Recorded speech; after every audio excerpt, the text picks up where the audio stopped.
Once they, usually it's around May long weekend or the weekend after that, the water in the river starts to warm up extensively. And now the lake is also setting up where we got a thermocline, maybe 25, 30 feet down.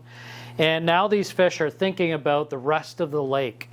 And they often, in the Ontario waters, we'll hear rumblings of fishing is amazing down in Wilson or Alcott, right? So they're down a ways from where we are, about 20 miles down the lake. And this is en route to spread themselves out across the rest of the lake. It's not only that they're going along the South Shore, along the New York shoreline, but they also follow the Niagara River plume out towards Toronto. And that's where we're kind of moving to next is, there's usually that window of time where we stop catching a lot of kings. You see reports going down, and then there's a bit of a lull, almost like a week and a half of nothingness until all of a sudden things light up on the North Shore. Exactly. And that's, I find, usually around the 3x3 tournament that St. Catharines puts out. A lot of the time, sometimes the fishing's good around here, but you'll start noticing it goes quiet the week before. And there's like no fish being caught. And then that's when it's like, okay, you know what, we're going to go to Toronto. Yeah. And we start fishing out there. The water's still in the mid to low 50s. Out there at that time, there's not really a thermocline. You'll have 53, down to 40-degree water. And we'll have 40-degree water down 220 feet down, over 220 feet of water. And those fish will be all through the water column. There's not many around at that time yet, but that's where you're going to get your 20 to, your 20 plus pounders, which are good fish for May. They're putting the feed bag on. Yeah, exactly. Yeah. So, maybe just kind of explain what it is that is a little bit different over in Toronto compared to on our side. Yeah, so over in Toronto, you're going to start getting a lot of bait. It's almost like the Niagara Bar. Do any of you guys fish the Toronto Islands? Yeah. So there's a huge drop there, and it runs across all the islands right to Bluffers Park. So I almost look at it like a highway for those kings.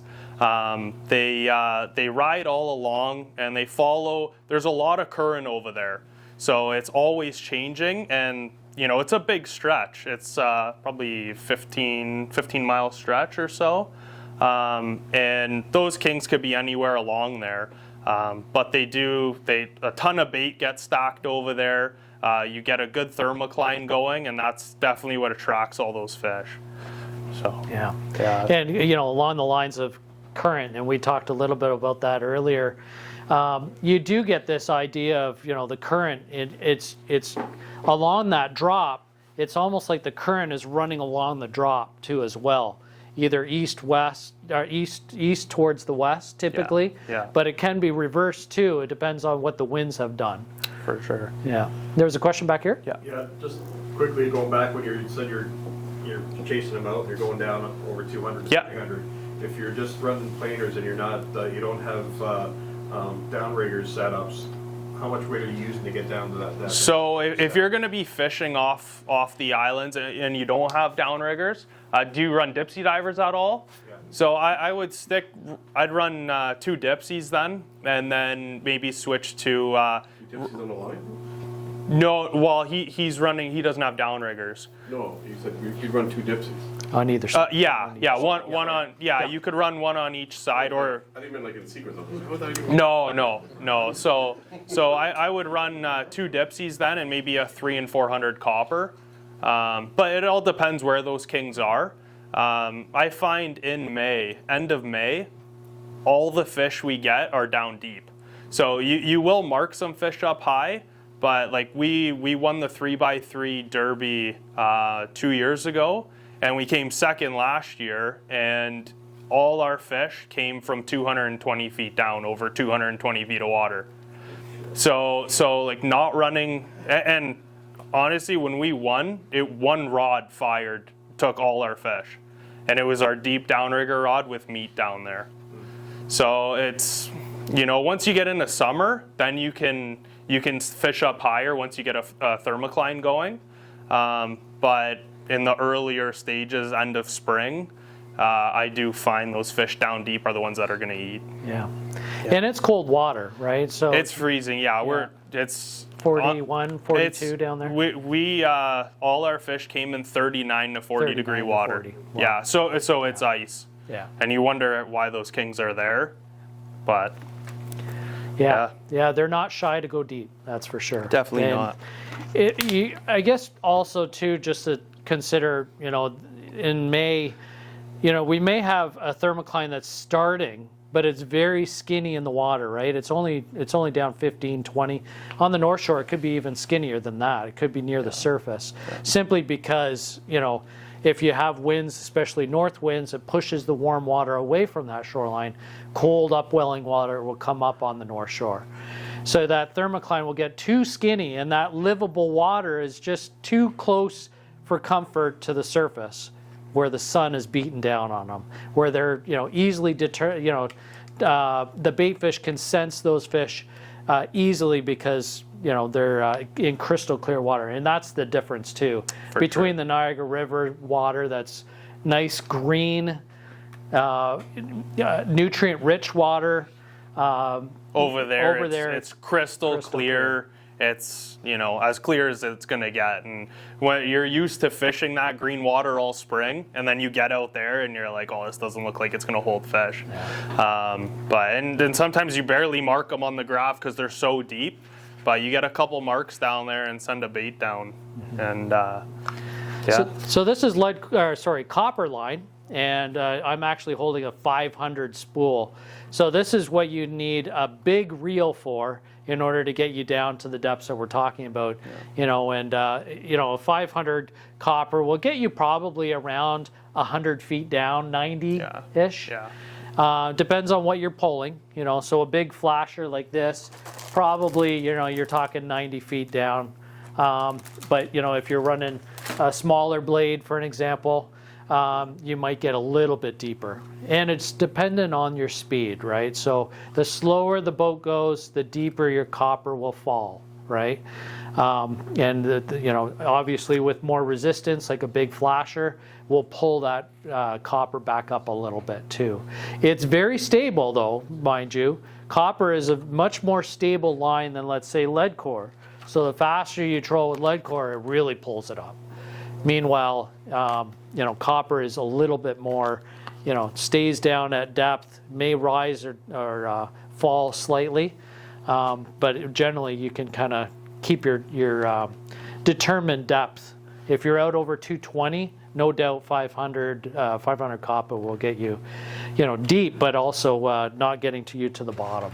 Exactly, and keep in mind too, when we're fishing down that deep, that's just what the downrigger says. So you have a lot of blowback on that ball, so you're not actually fishing down 220. Like you probably have 40, 50 feet of blowback at that range. And that also where the fish hawk comes into play with the Bluetooth model. It'll tell you what your ball's running at. So if I'm fishing 220 down, I'm actually at about 170. So running like a 500 copper or 400 coppers, they're still gonna get you a little closer than, you don't have to be down 220 off a copper. How many pound cannonballs you run? I run 15s. Yeah, I run 15s. It lets me, I don't have to change them when I'm fishing stagers and shallow. I don't have to lighten my balls up. I'll just keep them at 15, and it seems to, for the fishing that I do, it's good. If you're planning on fishing deep like all year, then I'd go heavier, 17s. Some guys run 20s too. But 15s I find are a good kind of everything. If you want to fish shallow, deep, they get the job done. Up until about 200. If you want to fish deeper than that, then. When you're fishing May, Toronto Islands, is there anything near Bronny at that point, or is it there? Usually no. There's times like in past years where we'll have a flurry of action that comes in a Bronny, and the 3x3, which is the May long weekend. We've had good weekends over there. It's been a number of years. It's been a while. And having connections with people, like to hear, and social media is huge now. And if you hear like that, you know, there's some fish around in certain ports, that'll definitely help you too. But it's not like the fish are running from here and going around, so passing Brawny and going to Credit. Like I would find they're just going straight across. Yeah. Because that plume, another huge thing is looking at the satellite image. Do any of you guys look at the satellite image of the lake? So there's if you Google Lake Ontario satellite image, you could pull up every single day they take a picture of the lake. And once you start getting into May, if you get a nice clear day, you'll see the plume of green water come out of the Niagara River, and it starts going right across to the Toronto Islands. And that'll just give them enough, that'll give the Kings enough just to hang around over there. Mm-hmm. So. Yeah, awesome. Now, when you're fishing over there, Mike, there's a lot of boats, right? There's a lot of boats. Late May, is it as many as, let's say, in July? You know what? There's definitely not as many. I think the word got out when we were fishing it a couple years ago, and we won the 3x3 over there. Because when we were fishing there was probably 3 boats there all weekend, and we fished Saturday, Sunday, Monday, and it was like perfect conditions. So there was no reason for anybody to not be there. And then last year, it was a zoo. You know, so and I mean, it doesn't mean it's going to be good there every 3x3, every May long weekend, right? But it all depends how the South Shore is going. Mm-hmm. But it doesn't compare to June or July out there. That's for sure. That's when everybody's running that drop. Mm-hmm. You know, so it gets hectic. Generally, like, so there's the King of Kings tournament. Do you fish that as well at a Scarborough? Yeah. So we fished it the past 2 years. It's a good tournament. The fishing is at that time. It's not like the fishing stays really good around there. We always find that water ices out right before that tournament happens. So I mean ice out by we get a super strong north wind for a day or two, and all the water that was there, it just gets blown out, and now our surface temp is in the 40s. Mm-hmm. And that's what we had last year. So leading up to the tournament, the fishing was good off all the islands. And then all of a sudden, like the Thursday, Friday, the temp started dropping, and they hit like 45 degrees surface temp. And that's like middle of June. So all the water was gone, and then that's when you got to make a decision to run. Mm-hmm. And we ended up running to Newcastle all the way from Bluffers Park, which was like a 33-mile run each way. Yeah, so, and we took 7th place running, so it was all right, but word got out there was a pot of fish at Brawny, and all the winners came from there. Yeah. Nice. So yeah, it's hard to keep track of them, especially in June. June is probably the hardest fishing, like to keep track of fish and stay on top of them, that you're gonna get all year. So yeah. So moving into June, then, are you starting to go further east after that tournament? After that tournament, I do like going to Newcastle. Has anybody fished Newcastle here? No. So Newcastle, if you look at the GOSD, a lot of fish come from Newcastle. And we try to hit Newcastle the first weekend of the Derby of the GOSD. And that fishing it's awesome. If you hit it right, you're fishing about 70 feet of water, super close to shore, and the fish are just loaded in there. And there's a ton of big fish. So you're getting, multiple 23, 24 pounders, and then you have a chance at Thais, literally. Couple years ago, I think it was 3 years ago now, we heard there was 3 Thais caught in one day at Newcastle, and it was a Friday after work, and we looked at the board, the GOSD just started, we looked at the board, it said 3 Thais were caught at Newcastle, and we're just like, we gotta go. Gotta go. So we loaded up and literally drove to Newcastle and stayed the night and fished the Saturday. And we probably landed 25 kings. And the quality of fish, most of them were over 20 pounds.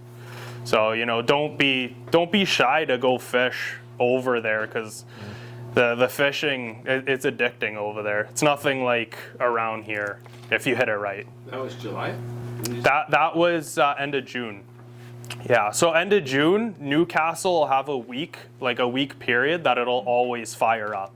And if you could hit it where it's on, it's something special. Talk about your camping setup here. Oh yeah, so that's how we'll stay mobile. We spend a lot of time, almost every